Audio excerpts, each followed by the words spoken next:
वीर सपूत, और आपने देखा होगा टाइगर हिल पर जिनकी चर्चा खूब होती है, जिन्होंने लड़ते लड़ते पाकिस्तान को मजा चखा दिया, जिन्होंने लड़ते लड़ते अपनी बहादुरी के कई जज्बे लिख दिए। मेरे साथ है इस समय परमवीर चक्र योगेंद्र यादव जी, जो इस समय पहुंचे हैं एक बड़ी यात्रा लेकर। मांग चल रही है कि अहिर रेजिमेंट को बनाया जाए। सर, ये क्यों मांग की जा रही है कि अहिर रेजिमेंट को? क्योंकि यदि रेजिमेंट फिर अलग अलग बनते तो फिर और भी सवाल उठेंगे। नहीं, अभी तो बनी हुई है। जी जी। सिख रेजिमेंट है, जाट रेजिमेंट है, राजपूत रेजिमेंट है, राजपूताना रेजिमेंट है, ठीक है, बिहार रेजिमेंट है, गढ़वाल रेजिमेंट है। तो क्षेत्रवाद, जातिवाद की रेजिमेंटें जो बनी हुई हैं, वो जातिवाद नहीं होता, वो एक स्पिरिट होती है अपने राष्ट्र पर कुर्बान होने के लिए। ठीक है, अब हमारी जो संख्या है सेना के अंदर कम प्रतिशत है, और जितनी ज़्यादा हमारा अगर रेजिमेंट बन जाएगी तो हमारा भी एक परसेंटेज हो गया। आज जो 40% जो शहीद हो रहे हैं, तो इनकी जो अहिर नहीं है, जो यादवों की माँ है, वो तो ये चाहती है हमारा बेटा भारत माँ के ऊपर कुर्बान हो, भारत माँ की रक्षा में अपने आप को बलिदान कर दे, तो उनको वो गर्व होता है। तो वो रेजिमेंट मांग कर रहे हैं, तो ये तो राष्ट्र पर कुर्बान होने के लिए, राष्ट्र की रक्षा और सुरक्षा के लिए रेजिमेंट की मांग है। क्या आपको लग रहा है कि जिस तरह बहुत गंभीरता के साथ आप जो मांग रख रहे हैं, सरकार इसको सुनेगी? हाँ, बिल्कुल सुनेगी, सरकार सुनेगी, और सुनना पड़ेगा सरकार को, क्योंकि ये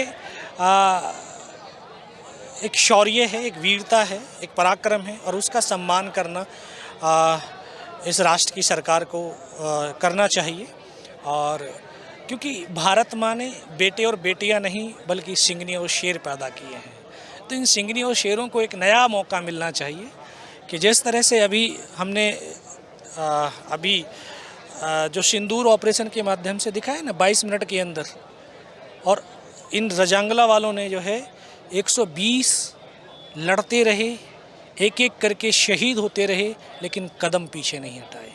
तो ऐसे शौर्य का, ऐसे वीरता का अगर रेजिमेंट बनता है या ऐसी चीज़ों को होता है, तो राष्ट्र में एक भक्ति जगती है, राष्ट्र प्रेम जगता है। तो इसलिए हमें यही रेजिमेंट की मांग की है। शौर्य गाथा की जब बात होती है, मैं आपके साथ खड़ा हूँ, मेरे भी आपकी बात करते करते रोंगटे खड़े हो जाते हैं। वो पल जब 17 गोलियां आपको लगी, शरीर छलनी हो गया, फिर योगेंद्र यादव कैसे लड़ते रहे। हालांकि मैंने सुनी है आपकी कहानी, लेकिन एक बार और शेयर करेंगे तो बाकी लोग भी देखेंगे और मुझे भी समझ आएगा। ये एक ऐसा युद्ध था जो जुनून, जोश और जज्बे से लड़ा गया था। तोलोलिंग, टाइगर हिल वो पहाड़ियाँ थीं जहाँ पर दुश्मन इतनी भारी तादाद में था। लोगों ने तो सिर्फ फिल्मों में देखा है कि गर्दनें कटती हैं, धड़ चलते हैं। मैंने जिया है उन पलों को। मुझे वो पल आज भी याद है, जब सर से लेकर के पैर तक लहू लुहान था, नाक से खून की धार बह रही थी, लेकिन फिर भी हिम्मत नहीं हारी थी। मैंने देखा कि मेरा साथी जो मुझे फर्स्ट एड कर रहा है, उसको यहाँ पे गोली लगती है, इधर से पूरा सर निकल जाता है, तो किसी का पूरे फेफड़े बाहर निकल जाते हैं, किसी का गर्दन से सर कट करके दूर जा कर के गिरता है, किसी के दोनों हाथ दोनों पैर गिर जाते हैं। मैंने ये देखा कि उस धड़ पर सर नहीं था, लेकिन उस हिंदुस्तान के सैनिक के हाथों से बंदूक नहीं छूटी थी। तो आखिरी तक जब मेरे साथियों ने अपने आप को कुर्बान किया, तो मैं तो एक युवा था, 19 साल, 2.5 साल की सर्विस, 19 साल की उम्र, और यही तो पढ़ता आया था, यही तो बीजारोपण किया गया था, तो कदम कैसे पीछे हट सकते थे। 17 गोलियां लगीं, लेकिन कोई परवाह नहीं, लड़ता रहा। आखिर में उनको वहां से भगाया भी है, और 500 मीटर लुढ़क करके नीचे भी आया। सर, वो जज्बा जो होता है भीतर, हालांकि आप लोग उसका एहसास कर रहे होंगे, कैसे होता? आप कह रहे हैं कि गर्दन कटी थी, लेकिन वीर सपूत आगे बढ़ रहे थे। हम तो गौरवान्वित हो सकते हैं देखकर और सुनकर, लेकिन आपने तो अनुभव किया है। हाँ बिल्कुल, देखिए वो एक अलग पल होते हैं। हमारे गुरुओं ने भी ऐसा ही दृश्य गुरुओं के उसमें भी आता है। युद्धों में एक गुरु युद्ध लड़ रहे हैं, और लड़ते लड़ते उनको यहाँ से कृपाण लगती है, सर नीचे गिर जाता है। जब सर नीचे गिरा तो वो परमात्मा का क्योंकि जब हम सच्ची श्रद्धा से, सच्चे मन से कुछ युद्ध लड़ रहे होते हैं, क्योंकि हम अपनी ज़मीन, अपनी माँ के लिए लड़ रहे होते हैं, तो परमात्मा भी साथ में होता है। तो उन्होंने भी, वो परमात्मा का आदेश आया कि बोला तू अभी नहीं जाएगा।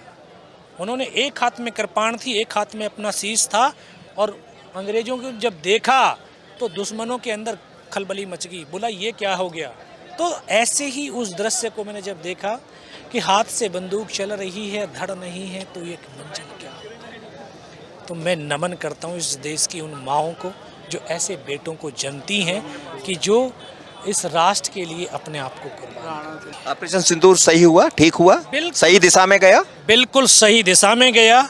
और जो उन्होंने हमारे ऊपर फिर दोबारा से ड्रोन से हमला करने की कोशिश की, पहले तो हमने उनके सिर्फ लॉन्चिंग पैड को उड़ाया जिसमें 100 से अधिक और उनके टेररिस्ट मारे गए, और जिसमें 5 तो इंटरनेशनल टेररिस्ट थे जिनके जनाजे में वहाँ के प्रधानमंत्री और ये सब कुछ शामिल हो रहे थे।